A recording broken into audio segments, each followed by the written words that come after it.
Magani, welcome to Rajasthan.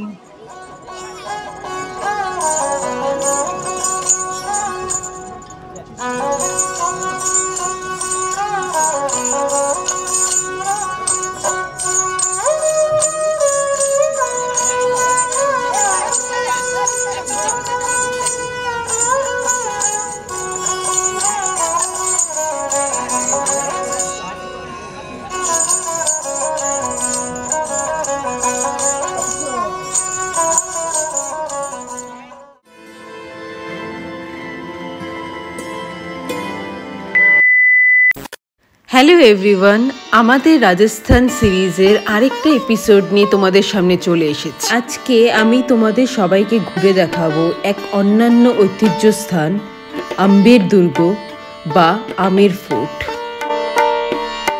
আমার রাজস্থান সিরিজের ভিডিওগুলো দিতে একটু সময় লেগে যাচ্ছে, কারণ আমার 1 বছরের বাচ্চাকে সামলে তার সাথে সাথে ভিডিও এডিটিং করে ভয়েস ওভার দিয়ে উঠতে আমার একটু সময় লাগছে, তাই আমার সঙ্গে থেকো আর পুরো ভিডিওটা দেখো। যাই হোক, আমের দুর্গে যাওয়ার আগে পরে পান্না মিনাকা কুণ্ড। রাজস্থানে জলের অভাবের ফলে অনেক নিচ থেকে জল আনতে হতো, তারই জন্য এরকম স্টেপিংস বানানো হয়েছে। এই কুয়াটা রানী পান্নাবাই তার হাজব্যান্ড মিনা রাজার জন্য তৈরি করেছিলেন, তারই জন্য নাম হয়েছে পান্না মিনাকা কুণ্ড। এই পান্না মিনাকা কুণ্ডে অনেক বলিউড মুভির শুটিং হয়েছে, যেরকম দবং 3, পহেলি, ধধক ইত্যাদি। চলো এবার আমের দুর্গের ইতিহাসের গল্প তোমাদের শোনাই। আমের দুর্গ জয়পুর শহরের থেকে একটু বাইরে পাহাড়ের গায়ে অবস্থিত। এই দুর্গটি রাজপুত রাজা মানসিং প্রথম 1592 সালে নির্মাণ করেন। রাজস্থানের ইতিহাসে এই দুর্গের স্থান খুবই গুরুত্বপূর্ণ, কারণ এটি একসময় ছিল কাছওয়া রাজাদের রাজধানী। এখানকার রাজমহল, প্রাসাদ, দরবার হল সবকিছুই রাজকীয় গর্বের সাক্ষাৎ বহন করে। দুর্গের ভিতরে প্রবেশ করলেই যেন মনে হয় পিছনে ফিরে গেছি সেই রাজা রানীদের যুগে। এই দুর্গ সকাল 8টা থেকে রাত 8টা অবধি খোলা থাকে। এই দুর্গে ঢোকার এন্ট্রি ফি ও গাইডরা কত চার্জ নিতে পারে তার একটা ক্লিপ আমি তোমাদের সাথে শেয়ার করে দিলাম। চলো এবার আম্বের দুর্গের ভিতরটা তোমাদের সবাইকে ঘুরে দেখাই। আমের দুর্গে ঢোকার জন্য 2টো গেট রয়েছে। এই প্রথম গেটটা হয়েছে যেখান দিয়ে রাজা রানী মানে রাজপুতদের সবাই প্রবেশ করত। এখানে অনেক বলিউড মুভিরও শুটিং হয়েছে, যেরকম নচলে নচলে সং ফ্রম বুল বচ্চন। আর এটা সেই সেকেন্ড গেট যেখান দিয়ে প্রজারা প্রবেশ করত।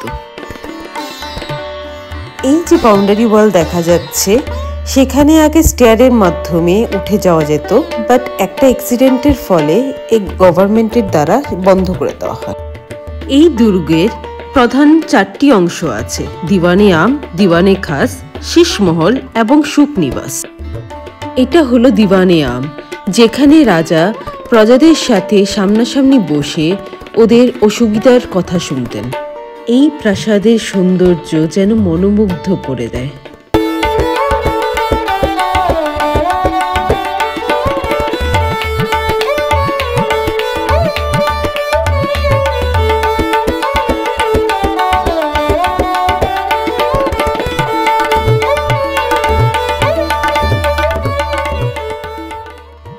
দিওয়ানে আম থেকে এবার আমাদের রাজার প্রাসাদের ভিতরে যাওয়ার পালা। ঢুকতেই নজরে পড়ে এই সুন্দর আঁকা গণেশের পেন্টিং।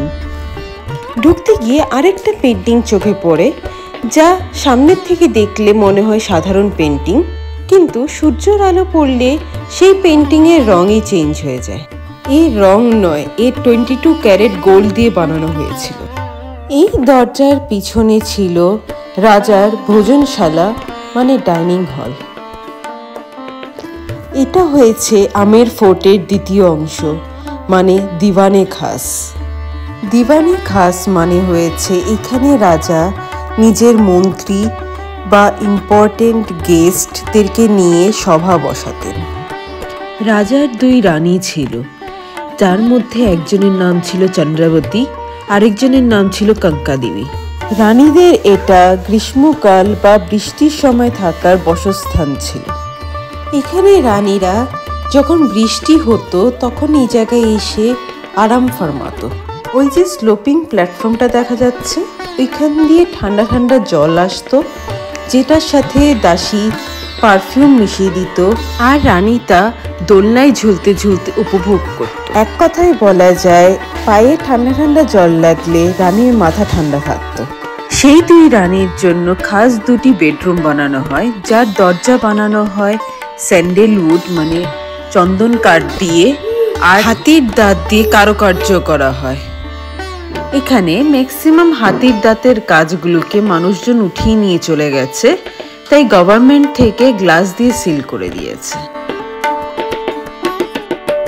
সুখ মন্দিরের অপোজিটেই রয়েছে শীষমহল, আর এই গার্ডেনটাকে বলা হতো লেডিজ গার্ডেন।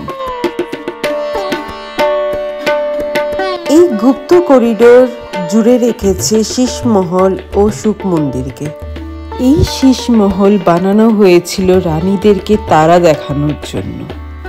এই শীষমহলের আরও নাম রয়েছে জয় মন্দির ও দিওয়ানে খাস।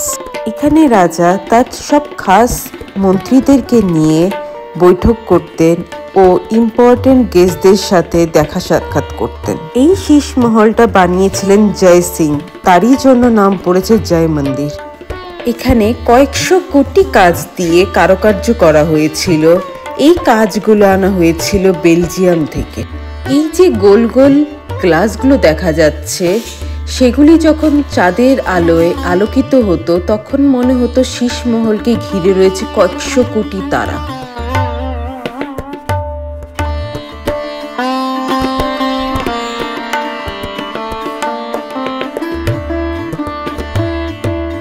রাজা সেই দুই রানীর জন্য ঠান্ডার সময় থাকার জন্য শীষমহলের দুদিকে দুটি কামরা বানিয়ে দেন। সেই কামরারই একটা দরজা এটা। মার্বেল কেটে কি সুন্দর কারুকার্য করেছেন তখনকার দিনের কারিগররা। এই গার্ডেনটা কেসার গার্ডেন আর স্যাফরন গার্ডেন হিসেবে পরিচিত। রাজা এখানে চেয়েছিল কেসার চাষ করতে, কিন্তু টেম্পারেচার রাজস্থানে এতই বেশি 50 নিচে নামতো না, তো কেসার এখানে পসিবল ছিল না। তবুও রাজা চেষ্টা থামেনি, একটা আর্টিফিশিয়াল ঝিল চারপাশে তৈরি করে যাতে বাগান ঠান্ডায় থাকে, কিন্তু সেই চেষ্টাও বিফলে যায়।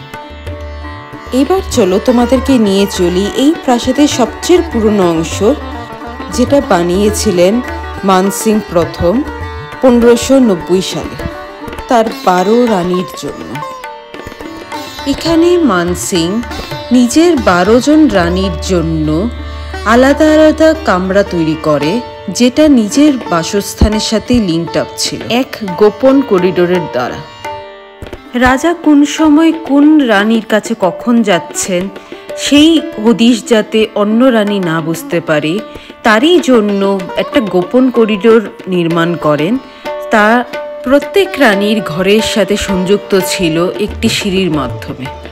চারদিকে তিনটা তিনটা করে রুম বানানো রয়েছে 12 রানীর জন্য, আর সব রানীর রুমই দেখতে একই ছিল। এটা এক রানীর রুম, যেখানে ঢুকে প্রথমে করিডোর, বাঁ দিকে বেডরুম, ডান দিকের কিচেন। এটা পুরো লেডিজ অ্যাপার্টমেন্ট ছিল। এখানে রানী ছাড়া বা রানীর দাসী কিন্নার ছাড়া আর কেউই অ্যালাউ ছিল না। শুধু রাজা আসতে পারত, এছাড়া আর কোনো পুরুষ মানুষের এন্ট্রি ছিল না। এখানে ওয়াটার স্টোর করে রাখার জন্য বিভিন্ন জায়গায় ওয়াটার স্টোরেজ ট্যাঙ্ক বানানো রয়েছে।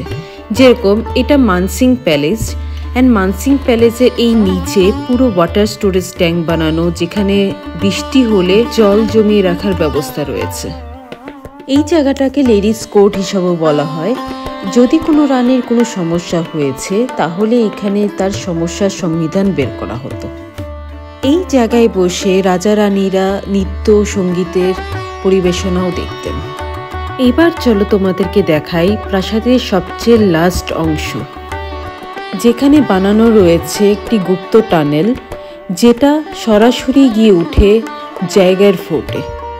এই টানেলটা বানানোর উদ্দেশ্যই হলো যদি কোনো সময় প্রাসাদে যুদ্ধ লাগে তাহলে গুপ্ত টানেল দিয়ে তারা জায়গার ফোর্টে গিয়ে উঠবে।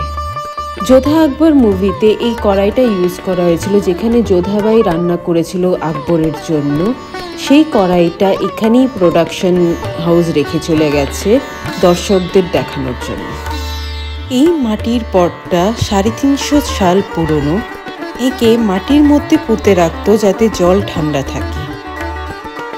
এটা ছিল রানীদের তখনকার সময়ের গয়নার বাক্স। এখান থেকে মিনা বাজার স্টার্ট হয়। মিনা বাজার মানে হয়েছে রানীরা এখানে সর্বশ্রেষ্ঠ জিনিস সামনে তুলে ধরত রাজাকে প্রভাবিত করার জন্য।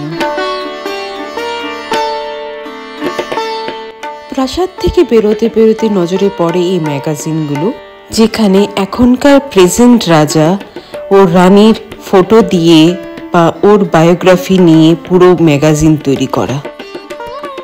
এই দরজা সেই 350 সাল পুরনো, যা আজও মজবুতির সাথে দাঁড়িয়ে রয়েছে।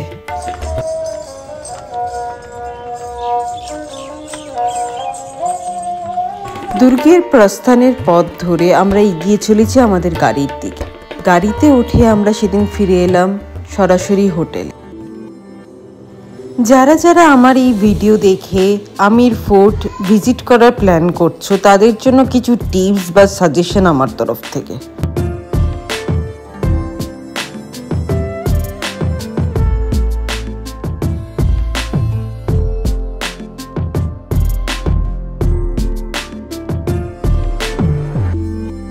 আমরা যেই হোটেলে স্টে করেছিলাম তার নাম ছিল ডিনারা। তার খুবই সুন্দর একটা সুইমিং পুলের সাইডে ক্যান্ডেল লাইট ডিনারের ব্যবস্থা ছিল। তো সেখানেই আমরা রাত্রের ডিনারটা সারি, যেখানে আমরা অর্ডার করি চিকেন বিরিয়ানি, আর ওয়েটার এসে আমাদেরকে সেটা সার্ভ করে। আর এমবিয়েন্সটা টোটালি রোমান্টিক ছিল।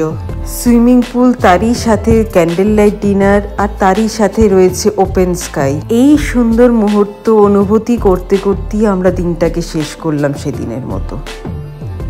তোমাদের যদি আমার এই ভিডিওটা ভালো লেগে থাকে তাহলে please like, share and subscribe. দেখা হচ্ছে নেক্সট ভিডিওতে আরেকটা কোনো ভ্রমণ কাহিনীর গল্প নিয়ে তোমাদের সাথে। Till then, tata, bye by.